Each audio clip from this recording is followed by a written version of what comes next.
The largest moving objects ever built by human hands are not aircraft carriers. They are not space rockets. They are ships. And right now, in the shipyards lining China's eastern coast, vessels are being completed that are so large, so advanced, and assembled so fast that naval strategists in Washington are paying attention in a way they have not in decades. The ship at the center of this story is called the Kun Lun Shan.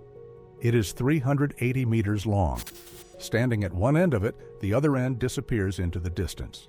It weighs 320,000 deadweight tons when loaded, more than 3 fully equipped Nimitz-class aircraft carriers combined. And it was not a one-off achievement. China has launched an entire series of vessels at this scale, from yards that were considered incapable of producing them just a few years ago.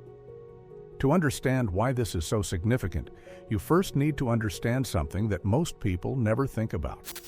Building a ship this large is not just a bigger version of building a smaller one. It is an entirely different engineering problem. And for most of modern history, almost no one on Earth could solve it. The engineering wall.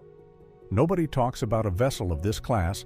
An ultra-large crude carrier does not behave the way smaller ships do.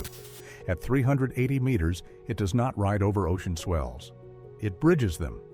With the bow resting on one wave crest and the stern on another, the entire middle section of the hull hangs in open water, flexing under the weight of hundreds of thousands of tons of crude oil. Do that for 25 years of continuous ocean service, and the stresses on the steel accumulate in ways that can destroy a ship that was not designed precisely for it. The welding seams on a hull of this size run for hundreds of kilometers in total. Every millimeter has to hold against water pressure, salt corrosion, thermal expansion in tropical heat, and contraction in Arctic cold, simultaneously and indefinitely. The ballast systems, the propulsion plants, the navigation architecture, all of it has to function as one integrated system on a platform that never stops moving. Japan built the expertise to do this in the 1960s and 1970s, investing decades in specialized dry dock infrastructure and a generation of shipbuilding engineers. South Korea overtook them in the 1990s through a similar long-term investment, holding the top position in global shipbuilding for 20 years. Both countries treated this capability as a national industrial priority, not because it was immediately profitable, but because mastery of large vessel construction underpins everything from commercial dominance to naval power. China was a distant third throughout most of that period, capable of building bulk carriers and simpler container ships, but not competitive at the high end, where the engineering demands are most extreme. The conventional wisdom shared by analysts at shipbuilding consultancies, naval institutions, and trade organizations alike was that closing the gap with South Korea would take China another generation at minimum. That conventional wisdom is now completely obsolete. What China actually built, and how the Kun Lun Shan was assembled at the Hudong Zhonghua shipyard in Shanghai. What makes its construction remarkable is not just what was built, but how the production system behind it was redesigned from first principles. Traditional large vessel construction is a sequential process. You lay the keel, build the hull section by section from the bottom up, install the internal systems progressively, and launch when the outer structure is complete. It is logical, established, and slow. A vessel of this class built this way takes 3 to 4 years from keel laying to delivery. Chinese yards broke that sequence apart. Hull sections are now fabricated simultaneously in different parts of the yard. Bow, midsection, and stern built in parallel rather than one after another. Each section is completed to a high degree of internal outfitting before it is joined to the others, which means the final assembly phase integrates finished units rather than continuing to build inside a partially complete hull.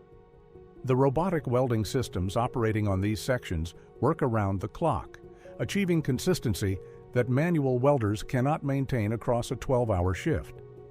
The result is a delivery timeline that has compressed from 4 years to under 2, not for a simplified version of the vessel, for the full specification, full capacity, full engineering standard that the global oil trade demands.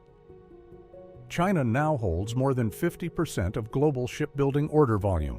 South Korea is second. Japan is third. The gap between first and second is the widest it has been since Japan's post-war industrial peak in the 1960s. A country went from distant third to dominant global leader in the time it takes a child to finish school and start a career. If you are finding this useful, hit the like button and subscribe right now. We cover stories like this the moment they happen, and you do not want to miss what is coming next. Why this goes far beyond oil. The United States Navy has maintained dominance over the world's critical maritime choke points for 80 years. The Strait of Malacca, the Strait of Hormuz, the sea lanes of the Western Pacific, and the Indian Ocean. That dominance is not incidental to American geopolitical power. It is one of its structural foundations. Countries that depend on those sea lanes for their energy and their trade make different strategic calculations than countries that do not. What makes China's shipbuilding surge more than a commercial story is what the underlying capability represents. The same dry docks, the same steel forming systems, the same workforce that can assemble a 320,000-ton oil tanker in under 2 years. That is the identical industrial base that produces naval combatants. The engineering is not the same, but it draws from the same deep pool of manufacturing capacity, technical expertise, and production discipline. The United States once led the world in shipbuilding. After World War II, American yards produced vessels that supplied the entire globe. That industry has now almost entirely disappeared.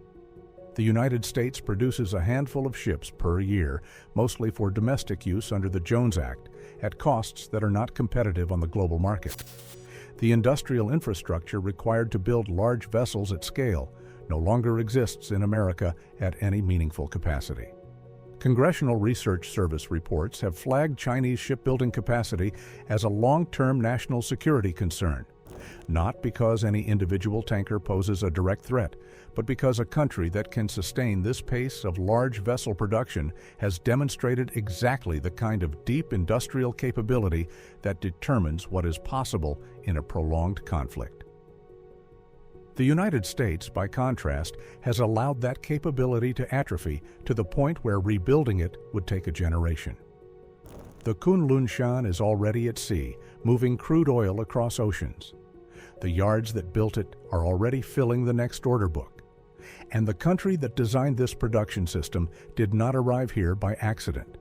It decided 2 decades ago that mastery of large vessel construction was worth building. And then it built it, quietly, consistently, and at a scale the rest of the world is only now beginning to fully register. Drop your answer in the comments. Do you think the United States can rebuild its shipbuilding industry fast enough to matter? Or is that window already closed for good? I read every single one. If this gave you something to think about, hit like, subscribe, and turn on notifications. You do not want to miss what we cover next.